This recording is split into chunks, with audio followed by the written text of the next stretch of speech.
esse cubinho tem volume dV. E esse dV, em coordenadas esféricas, se você calcular, você vai ver que ele é R2 dr seno θ dθ dφ.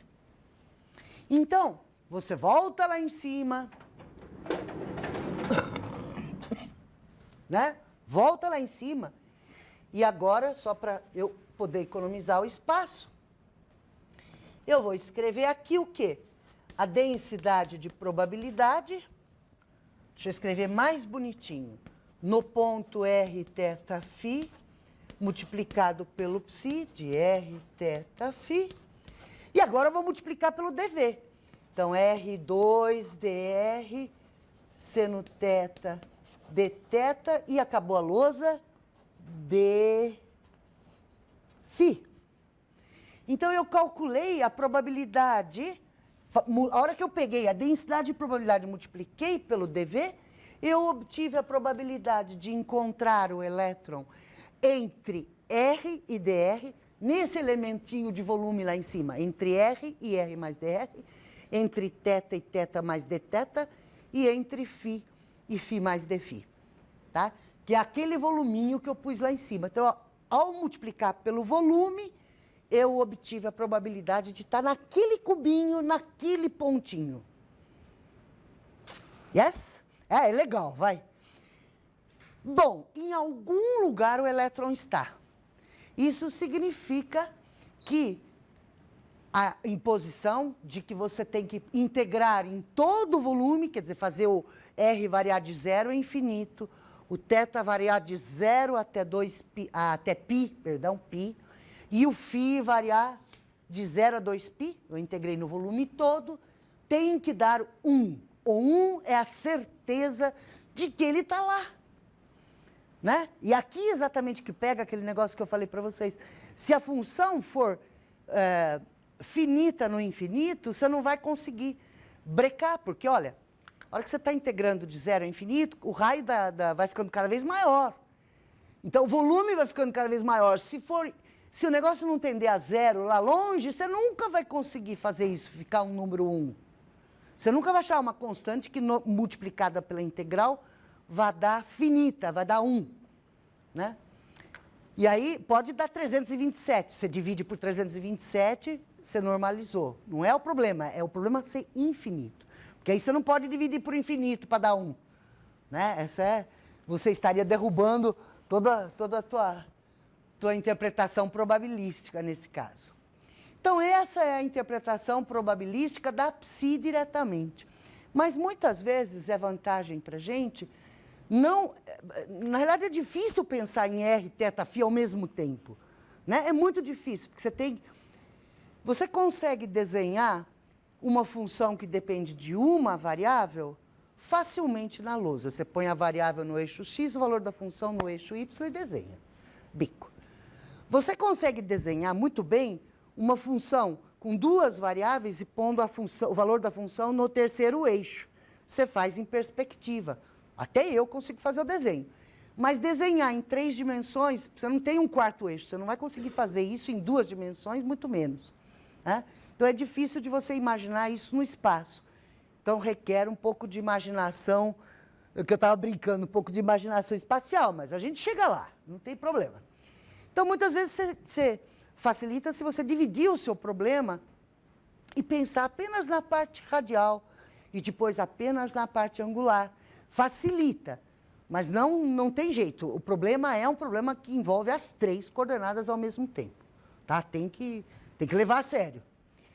Se você quiser pensar só em probabilidade radial, você pega aqui da função a parte radial e do dV a parte radial.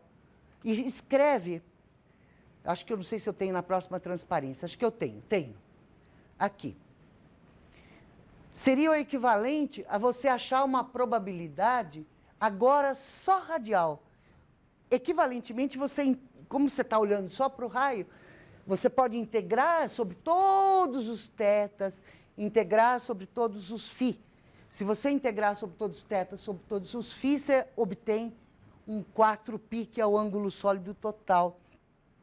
Ou então, você imaginar o seguinte, manja uma laranja, né? Uma laranja, a minha laranja é redonda, tá? Bem redondinha, e ela tem uma casca, tá? Então, imagine a casca. A casca tem o raio de dentro e tem o raio de fora, tá? E a casca tem uma espessura que é o dr. Qual que é o volume entre o volume da casca? É a esfera, que é o 4πr2, que é a área da esfera, né? A área de toda a esfera, vocês lembram que é 4πr2? Claro que lembram, não? Yes. 4πr2 é a área da esfera, o dr é a espessura do voluminho. Então, 4πr2dr é o elemento de volume da casquinha. Se você quiser saber qual a probabilidade de encontrar a partícula, no caso, o elétron, nessa casquinha, é o π ao quadrado, né, a densidade de probabilidade, vezes o elemento de volume. Então, é equivalentemente ao que você faz se você integrar em θ e em φ. Se você pegar a densidade de probabilidade e multiplicar por 4πr2dr, você acabou de achar a probabilidade de achar numa casquinha esférica de espessura dr, né? E essa é fácil de você imaginar, porque ela é uma probabilidade que eu quero que dependa só de R, né? Você não quer saber onde é que ela... Não estou me importando se ela está aqui em cima, se ela está aqui do lado. Eu quero que ela esteja na casca, tá?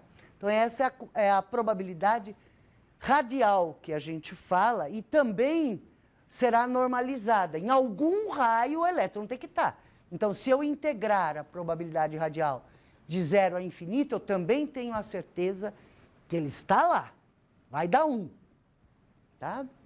Muito bem. Então, agora nós vamos começar a graficar isso aqui. Ou, melhor, tentar visualizar isso aqui da melhor maneira possível. Então, no caso do estado fundamental, que era π00, né? Ou seja, NLM era 100, eu vou graficar agora a probabilidade radial. Então, o que é a probabilidade radial? Lembram que tem o R2 aqui, tem o 4π, por isso que o π foi embora aqui de baixo, e o R2 vem do elemento de volume e o 2 e a exponencial vem da função. Gente, imaginem vocês, só para vocês entenderem por que apareceu aquele R2. Imagine a casca da laranja, tá? Se a laranja for pequenininha, a área da laranja é pequenininha. Se a laranja for, tá bom, não é uma laranja desse tamanho, não, um melão, né? Um melão grandão, a área é muito maior. Então, é claro que para a mesma espessura de casca, a laranjinha pequenininha com aquela espessura tem um volume pequeno. Se você pegar uma melancia, então, se for casca grossa... Não, a largura dr é o mesmo, mas o problema é o volume da casca. Você tem muito mais volume e tem que ser levado em consideração isso. Por isso que tem esse R2 aqui.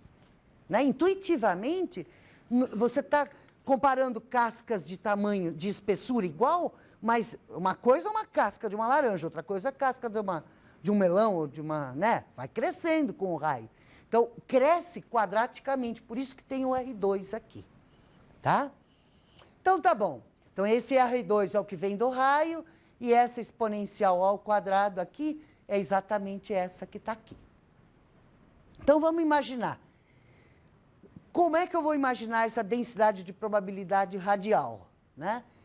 Aqui está exatamente desenhado para vocês, por isso que é fácil de imaginar. O raio está na abscissa e na ordenada está a probabilidade radial. Então, como é que você vai ver isso? Vamos olhar esse estado aqui em cima é o estado fundamental. O que está graficado? Está graficado exatamente aquela função que está na direita. A probabilidade radial para o estado 100.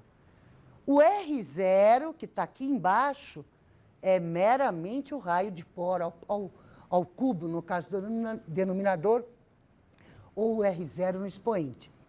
É constante, não é variável. Onde que estão as variáveis? A variável está aqui, que é o R2, que vem do elemento de volume, exatamente porque ele está crescendo com o raio, e o R está na exponencial da autofunção que diminui. Para você graficar, que é o gráfico que está aqui, você vê que para R's pequenos ele começa a crescer como uma parábola. Para R's muito grandes, ele cai como uma exponencial. Então, ele faz exatamente isso. O que significa? Que você tem uma probabilidade, e agora nós vamos ver o que significa. Está aqui. R está aqui, o P de R está aqui, para o estado 100, né? Então, sobe como uma parábola, passa por um máximo e cai como uma exponencial. Tá? Esse subida aqui da parábola vem do R2, e essa caída aqui vem da exponencial. Em algum momento passou por um máximo. Então, esse máximo é exatamente aqui no biquinho. Se você fizer a conta, cai exatamente no raio da órbita de Bohr. Legal, né? Mas você está imaginando diferente, você não está pensando, olha que avanço. Aquele raio pro Bohr significava uma coisa, era o raio de uma órbita circular. Aqui não. Aqui nós estamos tratando o problema tridimensional, então é outra coisa. É o raio em torno do qual a casquinha esférica tem a maior probabilidade. Significa o seguinte, pega uma casquinha, vamos apagar isso aqui. Imaginem as cascas de laranja em vários lugares, não vai ser casca externa, tá? Uma casquinha. Imagine uma casca aqui, imagine uma casca de mesma espessura aqui e uma casca de mesma espessura aqui. Você enxerga que se você pegar este P de R e multiplicar pela largura da casca, que é exatamente o dr, P de R, dr, é a probabilidade de você encontrar naquela casca, tá? É exatamente isso. Se você for ver, é exatamente a área desse retangulinho aqui. Claro que a probabilidade de encontrar numa casca em torno do raio onde o P de R é máximo é maior, por exemplo, do que se eu pegar uma casquinha aqui lá longe. Tem uma probabilidade do elétron estar lá longe? Tem, não tem dúvida, né? Só que é uma probabilidade menor de estar numa casquinha de mesma espessura dr lá do que aqui. Ou aqui, por exemplo, pensa numa lá dentro, pensa num dr aqui, vai dar essa probabilidade aqui, né? Essa arinha aqui, que também é menor do que essa. Então, se você imaginar uma casca esférica em torno do raio, onde a densidade de probabilidade é máxima, densidade de probabilidade radial é máxima, que é exatamente aqui, né? Lá é maior a chance de você encontrar o elétron lá. Mas isso não quer dizer que ele está lá. Ele pode estar mais longe, mais perto, ele pode estar em qualquer lugar, né? Para estados de n igual a 2, a interpretação para o 2, 1 é exatamente análoga, porque ela tem a mesma carinha de subir como uma parábola e cair como uma exponencial. E lá em algum lugar no meio passar por um máximo. Essa aqui também, ela sobe como uma parábola e cai como... Na verdade, aí não é parábola, porque já tem os outros polinômios em R, né? Mas tem sempre uma subida por causa dos polinômios e uma queda por causa da exponencial. Ah, legal. Isso aqui dá 4 a 0, isso aqui dá 9 a 0 em unidade. Os máximos são exatamente no seno ao quadrado. Exatamente lá onde o Bohr dizia que dava o raio. Bohr era sortudo, né? Porque quem precisa ganhar na Mega Sena? Porque daí, né, veja, até ganhou na Mega Sena de certa forma. Muito bem. E os outros? Os outros têm ondulações. E tem raios onde aqueles polinômios que vêm antes da exponencial zeram. Então, por exemplo, aqui zerou, né? Aqui zerou. aqui zerou. Então, são casquinhas que, se você fizer, por exemplo, o mesmo desenho que eu fiz aqui, vamos lá, P de R aqui e R aqui. Então, vamos pegar o 2, 0, por exemplo. Ele tem uma subidinha e uma baixadinha, depois uma maior e depois cai aqui. E agora eu vou pegar os DRs, né? Se eu pegar o DR aqui, essa espessura DR da minha casquinha, eu tenho uma probabilidade do elétron ser encontrado aqui, que é maior do que se eu pegar uma mesma casquinha aqui ou se eu pegar a mesma casquinha aqui. Lembrem que a casquinha é infinitesimal, é um DR. Agora eu vou desenhar a casquinha aqui. Nessa casquinha você não vai encontrar o elétron. Quer dizer, você vai ter uma probabilidade nula de encontrar ele ali. Então, ele tem uma probabilidade de estar antes daquele nó, que a gente fala, que é um nó porque a função zera, tá? Não é que deu nó na cabeça, é que a função zerou, tá?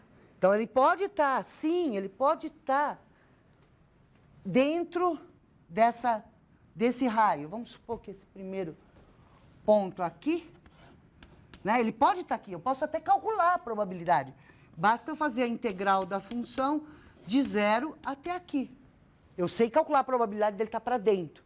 E sei, bom, se eu calcular essa probabilidade, eu sei que a probabilidade dele estar com raio maior vai ser 1 menos a probabilidade dele estar no raio menor.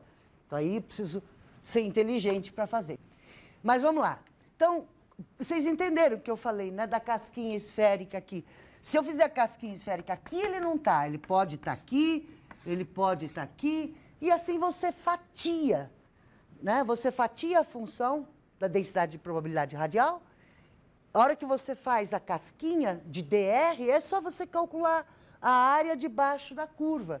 Porque a área, já que isso daqui é DR e isso daqui é o P naquele R, a área aqui desse retângulo simboliza exatamente para você, graficamente, visualmente, a probabilidade de ser encontrado entre R e R mais DR. É esse R aqui do meio, tá?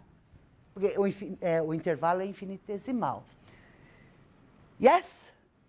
A tentativa de você desenhar... são as mesmas figuras do lado direito e há umas tentativas sempre melhor ou pior bem-sucedidas, né? Nem sempre elas são muito bem-sucedidas, para desenhar em termos de sombra ou de pontinho, por mais densos pontinhos na figura ou uma cor diferente, lá onde é mais provável encontrar o elétron, né? Então, aqui está desenhado, inclusive, com raios médios, né? O raio médio não é o raio mais provável. O raio médio, como a curva tem um rabinho, né? uma exponencial decrescente que vai para infinito, vai tender a zero, o raio médio é sempre um pouquinho para a direita do pico. Olha, o pico está aqui, ele é um pouquinho para a direita. Aqui não vale, porque aqui você já tem um pedaço antes, então não dá para você ver muito fácil. O próximo passo, e o último, na realidade, na nossa cadeia alimentar de estudar a psi, é ver como é que eu vou representar a parte angular da probabilidade. E isso é exatamente aquilo que nos leva aos orbitais que a gente vê em química, né? Então, basicamente, eu tenho a densidade de probabilidade e a parte angular, ela vem exatamente dos quadrados das funções em θ e em φ. Então, a primeira coisa que você tem que tomar cuidado é o seguinte, é olhar para a figura que você está fazendo e vendo como é a cara da função. Então, eu coloquei aqui para chamar a atenção de vocês as funções que são solução no ângulo azimutal, escritas do jeito que os físicos escrevem. Os físicos escrevem em E elevado a I, mφ, de tal maneira que a densidade de probabilidade vai ser proporcional a E elevado a I, mφ ao quadrado, cuidado, né? É quadrado de número complexo. Então, vai ser um E elevado a I, mφ, multiplicado por um e elevado a menos IMφ, que vai dar constante. Então, exatamente por isso que os físicos gostam. Os químicos não gostam de usar essa forma. Eles usam, ao invés, as funções seno de φ e cosseno de φ. E, aliás, quando eu mostrei as funções para vocês, as funções que eu mostrei são as da... Deixa eu ver se eu acho rapidamente. Aqui. Olha, está escrito cosseno de θ, seno de θ, seno φ, cosseno φ. Tá? Então, o físico, o que faz? Escreve aqui e elevado a I, φ, ou e elevado a menos I, φ, e faz a combinação. Vocês vão ver já já por que interessa para os químicos mais que sejam essas funções, porque elas vão estar bem direcionadas no espaço, então, no espaço angular, né, em θ e em φ. Então, vamos ver o que nós vamos fazer com isso. Aqui. Então, o primeiro exemplo que eu vou fazer é exatamente aquela função que dava do 210, que tem a parte radial multiplicada por cosseno θ. Então, vou mostrar o exemplo, a maneira de fazer, em cima dessa função cosseno θ. E o que é graficado é um gráfico polar. Um gráfico, vocês sabem o que é gráfico polar? É um gráfico em que você... Claro que eu poderia desenhar para vocês um gráfico cartesiano, mas eu vou desenhar polar e vocês vão ver a vantagem de fazer o gráfico em forma polar. Então, essencialmente, o gráfico polar você já desenha em função dos ângulos e desenha os pontos proporcionais à probabilidade. Então, proporcionais à função que você quer graficar ao quadrado. Então, vamos lá, vamos brincar. Vamos brincar. Então, agora é ângulo, tá? É ângulo que eu tenho que falar. A parte angular eu mostrei para vocês, né? No caso da função 210, ela era proporcional a cosseno θ, a função, a solução, a psi. Ela envolve um termo em cosseno quadrado de θ. Então, o que eu quero graficar é uma função que é cosseno ao quadrado de θ. Fácil, tá? É claro que eu posso desenhar aqui um gráfico, colocar θ aqui, desenhar cosseno ao quadrado de θ aqui. Bom, vai dar 1 aqui, vai dar, vamos lá, 30, 60, 90. Vai dar 0 aqui, vai dar meio aqui, vai dar 9/8 aqui, desenhar a função. Mas eu não vou desenhar desse jeito, eu vou desenhar usando um papel ou uma forma que é assim, que é um gráfico polar. Como é que a coisa funciona? Olha só, primeira coisa que eu faço é desenhar, construir a minha tabela, né? Para 0 grau, cosseno ao quadrado é 1. Para 30 graus é 3/4. Para 45 graus é 1/2. Para 60 graus, eu estou pegando o valor do cosseno do ângulo e quadrando, tá? E fiz a tabelinha toda aqui para ver o que dá. E agora eu tenho que graficar isso não na forma cartesiana, vou graficar na forma polar. Vamos lá. Me define um eixo, acabo de ver que a cor é horrorosa, que não dá para ver. Vocês conseguem enxergar um eixo? Que é um eixo que eu pus para cima, o Z, meramente porque eu quis, tá? Não tem nada que me define esse eixo Z, já que eu estou tratando um problema com simetria esférica. E aí eu vou colocar esses pontos. De que forma? Veja, o ângulo é zenital, então é o ângulo com esse eixo Z, é esse ângulo que eu vou medir, tá? Então, 0, 30, 45, 60, 90 e por aí vai, até o π lá embaixo. Vamos ver se vai dar para enxergar os pontinhos agora. Então, eu vou desenhar primeiro para 0 graus o 1. Ele está aqui. Eu pus uma escala que cada divisão aqui é 1/10. Então, eu contei e deu 10 raios. No 10º raio, eu fiz um pontinho no 0. Agora, eu vou fazer no 30 graus no 0,75. Está o pontinho lá. No 45 graus, eu vou fazer um pontinho no 5º círculo, que corresponde ao meio meu. Para 60 graus, eu vou fazer no 1/4, que é 0,25, então está entre o segundo e o terceiro círculo. E para 90 graus, ele está aqui. Tá? Vocês enxergam que ele está fazendo uma curva assim, né? Está fazendo exatamente... Isso é a professora não conseguiu fazer a linha que une, porque toda vez que eu mando ligar um ponto a outro, ele liga com uma reta. Não consegui fazer curvo. Então, vou fazer curvo na mão aqui para vocês. Pronto. Já que eu não sei fazer no computador, né? Então, tá aqui. Tem um ponto aqui, tem um ponto aqui, tem um ponto aqui, tem um ponto aqui, tem um ponto aqui. Então, ele fez isso. Não tá muito abaulado. Vamos lá. Não é tão abaulado assim. Ele é mais bicudo. Sim, pronto. E aí eu posso fazer a mesma coisa e continuar para baixo, né? Fazer para o 120, para o 135, 150 e 180 e obter o outro pedaço aqui embaixo. E agora, como não depende de φ, eu posso pegar esse negócio e rodá-lo, porque ele é o mesmo para qualquer ângulo φ.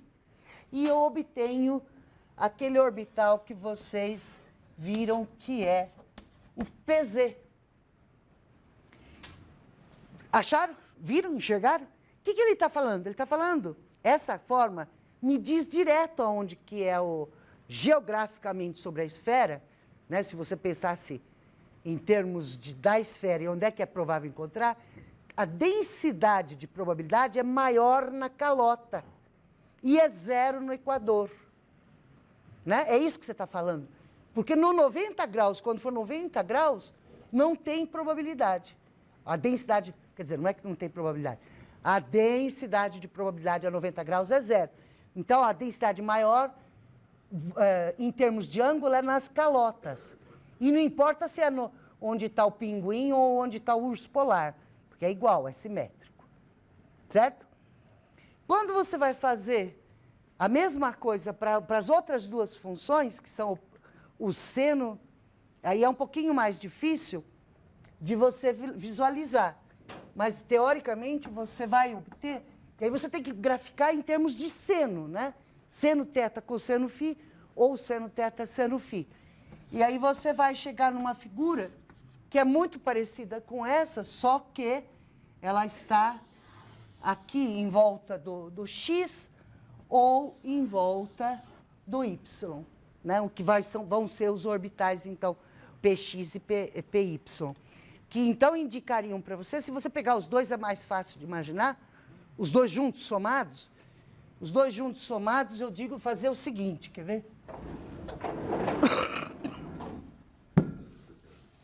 Os dois juntos somados é mais fácil de imaginar, porque vai dar seno ao quadrado de θ cosseno ao quadrado de φ, mais seno ao quadrado de θ, seno quadrado de φ. Né? O seno se põe em evidência, isso aqui vai dar seno quadrado de θ. E é muito fácil de você ver, só que eu estou somando, tá? Eu estou imaginando somando. É muito fácil de ver que esses dois estados vão ter a densidade de probabilidade maior no cinturão do equador, que é quando o seno é 1. E não vai ter probabilidade nenhuma na calota. Tá? Então, é complementar, vamos dizer. Para o PZ, você tem uma densidade de probabilidade maior nas calotas, onde o 0 ou o π. E no outro, você tem a densidade maior no equador. Então, você está vendo como é que a probabilidade está mudando em função Você está vendo como a densidade de probabilidade está mudando em função do ângulo. É muito legal. Há várias tentativas de graficar isso aí, né? Ou em formas de halteres, né? Eu desenhei essa daqui, PZ. E o PX e o PY somados me davam um cinturão, ou o PX e o PY individual, um é o seno θ cosseno φ, e o outro é o seno θ seno φ, ambos ao quadrado, dando a densidade angular. Aqui tem os maiores e aí é só você graficar correspondentemente em papel polar, né? Aqui é uma tentativa de desenhar 3D, as densidades de probabilidade, Só que aqui está com cor. Está com cor numa escala que está desse jeito. Olha, quanto mais branco, maior é a densidade de probabilidade. Quanto mais para o roxinho, lá para o menos aqui, para essa extremidade, para o violeta, menor é a densidade de probabilidade. Tá? Então, aqui é densidade de probabilidade volumétrica. Então, uma tentativa de desenhar nas 3 dimensões com cor. Tá? Só para visualizar. Mas você enxerga, por exemplo, quando você vê esses pedaços que tem uma faixa zero, de probabilidade zero no meio, né? E outra de faixa zero, você sabe que vem daquela parte do raio, da parte polinomial. O fato de ser maior nas calotas, você sabe que vem da parte zenital. Então, olhando assim, é só você identificar qual a parte da função que te dá o máximo de contribuição para cada estado, né? Então, você obtém as bonitas rosas aqui. É muito legal. É muito legal. É só você brincar com as funções, você consegue identificar rapidamente. Aqui também tem densidade de probabilidades radiais, né? E tentativas de visualizar as densidades de probabilidade com cor, para o estado 1S, 2S, 2P, no caso do PZ, e aqui já está somado os dois, novamente, que é aquele que eu falei para vocês que dá a probabilidade maior de estar no equador, não no... Aquele é o 2P de cima, é a probabilidade maior nas calotas, e o P de baixo, que é esse aqui, 2, 1, 1 ou 2, 1 menos 1, probabilidade maior de estar no equador. Aí precisa um pouco de sentar e pensar, vocês vão conseguir identificar, é muito legal. Então, resumindo, o que a gente fez para o átomo de hidrogênio? Nós encontramos, quer dizer, eu apresentei vocês as soluções da equação de Schrödinger aos diversos estados possíveis. Nós vimos que cada estado era caracterizado por 3 números quânticos, né? O número quântico principal, o número quântico orbital e o magnético. Eu preciso dizer os 3 para dizer em qual estado ele está. Né? Não adianta dizer N. Se eu disser só N, eu vou poder, nessa aproximação, achar energia, mas eu não sei nada, não saberei nada a respeito de onde ele está, onde a probabilidade de ele ser encontrado em algum lugar. Depois, nós abordamos a interpretação probabilística, baseada na psi conjugado psi, para uma densidade de probabilidade volumétrica, de tal maneira que se eu pegar o psi conjugado psi dV, eu encontro a probabilidade de encontrar o elétron naquele dV, né? Naquele dV em torno de R θ φ. E falamos da densidade de probabilidade radial, que seria então a densidade de probabilidade de encontrar o elétron entre R e R mais dr. Se eu pegar o P de R e multiplicar pelo dr, eu calculo a probabilidade dele estar naquele dr. E vimos como é que é costume representar as várias densidades de probabilidade, quer radial e quer angular. Tá? Então, muito legal, muito obrigada e até a próxima.